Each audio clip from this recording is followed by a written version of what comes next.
नमस्कार, मी पंजाब डक. राज्यातल्या सर्व शेतकऱ्याला सांगू इच्छितो की राज्यामध्ये 27 ऑगस्ट, 28 ऑगस्ट, 29 आणि 30च्या दरम्यान राज्यात सुरुवात सांगायची झाली तर 27 ऑगस्ट पासून घेऊ.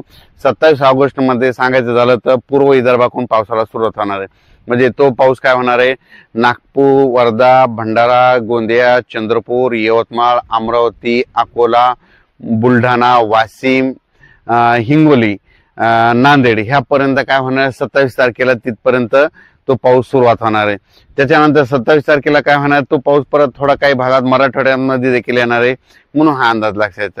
पण त्याच्यानंतर काय झालं की 28 तारखेला तुम्हाला सांगू इच्छितो की 28 तारखेला म्हणजे पूर्व विदर्भाचे 6 आणि पश्चिम विदर्भाचे 11 जिल्हे ते ओलांडून परत काय होणार आहे, मग नंतर ते पाऊस परभणी जिल्हा, नांदेड जिल्हा, हिंगोली जिल्हा, त्याच्यानंतर लातूर जिल्हा, बीड जिल्हा, धाराशिव, त्याच्यानंतर संभाजीनगर, त्याच्यानंतर बुलढाणा, इकडं जळगाव, त्याच्यानंतर इकडं सोलापूर तिथपर्यंत जाणार. म्हणजे 27-28च्या दरम्यान. आणि तसा तो पाऊस काय होणार आहे म्हणजे सांगली, सातारा, कोल्हापूर, अहिल्यानगर आणि त्याच्यानंतर नाशिक, धुळे, नंदुरबार, जळगाव आणि ह्या पट्ट्यामध्ये ते पट्ट्यापर्यंत जाणार आहे.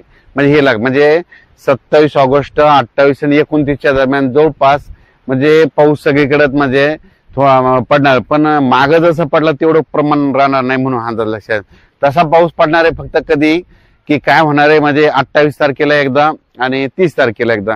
30 ऑगस्टला काय होणार आहे की म्हणजे पूर्व विदर्भ म्हणजे नागपूर, वर्धा, भंडारा, गोंदिया, चंद्रपूर, यवतमाळ, वाशिम, हिंगोली, नांदेड, परभणी, त्याच्यानंतर लातूर, त्याच्यानंतर काय होणार आहे इकडं जालना, इकडं जालना, त्याच्यानंतर बुलढाणा, अमरावती, अकोला, म्हणजे ह्या पट्ट्यामध्ये काय होणार आहे 30 आणि 31 तारखेला काय होणार आहे, थोडा 30 तारखेला जरा चांगलाच पाऊस पडणार आहे, सारखा म्हणजे रिमझिम पण जोरात राहणार आहे, हे लक्षात. फक्त शेतातून पाणी बाहेर निघणार आहे फक्त. आणि काही भागामध्ये काय होणार, हे सगळ्यात महत्वाचं सांगायचं झालं तर हे पाऊस जास्त विदर्भातच जास्त पडणार आहे. म्हणजे विदर्भाकडे जरा जास्त राहणार आणि त्याच्यामध्ये मराठवाड्यामधले काही जिल्हे घेणार आहे, म्हणून हे लक्षात. पण 27-28 तारखेला तुम्हाला एक सांगू इच्छितो की 27, 28, 29चा पाऊस काय होणार आहे म्हणजे सोलापूर जिल्हा, इकडं लातूर, धाराशिव, इकडं त्याच्यानंतर सांगली, सातारा, सोलापूर, कोल्हापूर, त्याच्यानंतर अहिल्यानगर ह्या भागामध्ये तिकडे जाणार आहे, म्हणून हे लक्षात. पण राज्यात सांगायचं झालं तर म्हणजे सगळ्यात जास्त पाऊस काय होणार आहे पूर्व विदर्भ, पश्चिम विदर्भ, त्याच्यानंतर मराठवाड्याच्या काही जिल्ह्यामध्ये जरा जास्त राहणार आहे, म्हणून हा अंदाज लक्षात. ज्या शेतकऱ्यांची फवारणीची कामे असतील तर फवारणी करून घ्या, खतं घालायचे तर खतं घालून घ्या. आणि त्याच्यानंतर कोल्हापूरवाले, त्याच्यानंतर पुणे, त्याच्यानंतर सांगली, त्या शेतकऱ्यासाठी आनंदाची बातमी. कारण की काय झालं तिकडं म्हणजे एवढा काही मोठा पाऊस येणार नाही, पूर परिस्थिती काही निर्माण होणार नाही. त्याच्यामुळे पुणेकरांनी, कोल्हापूर, सांगली, साताराकडल्या शेतकऱ्यांनी काही चिंता करायची गरज नाही. कारण की तुम्हाला सांगू इच्छितो एवढा काही पाऊस नाही, पण असा एवढा काही मुसळधार नसणार आहे, अतिमुसळधार नसणार आहे.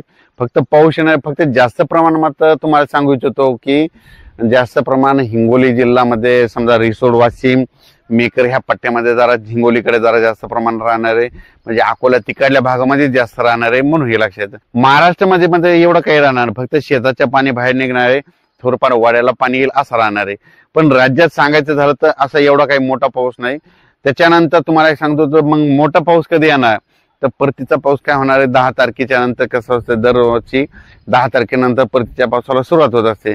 तर 10 सप्टेंबर नंतर मग राज्यात जरा 10 ते 15च्या दरम्यान म्हणजे सप्टेंबरच्या दुसऱ्या आठवड्यात चांगला पाऊस येण्याची एक चांगली शक्यता आहे.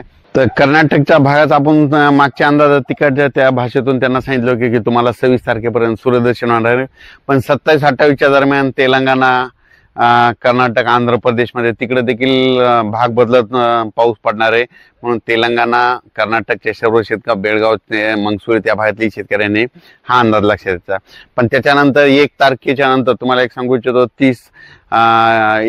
1 सप्टेंबर 2च्या दरम्यान सांगायचं झालं तर गुजरात, राजस्थान आणि मध्य प्रदेश तिकडे जरा जास्त पाऊस पडणार आहे. त्याच्यामुळे आपल्या महाराष्ट्रातल्या पावसाचा जोर कमी होणार आहे, म्हणून हे लक्षात. सध्या तरी महाराष्ट्रात असं एवढा काही मोठा पाऊस नाही, म्हणून हा अंदाज लक्षात यायचा. राज्यात फक्त आता मध्ये 27 ते 30, 27, 28, 29, 30च्या दरम्यान तेवढाच पाऊस पडणार आहे, म्हणून हा अंदाज लक्षात यायचा. अचानक वातावरणात बदल झाला तर उद्या लगेच एक मेसेज दिला जाईल. धन्यवाद.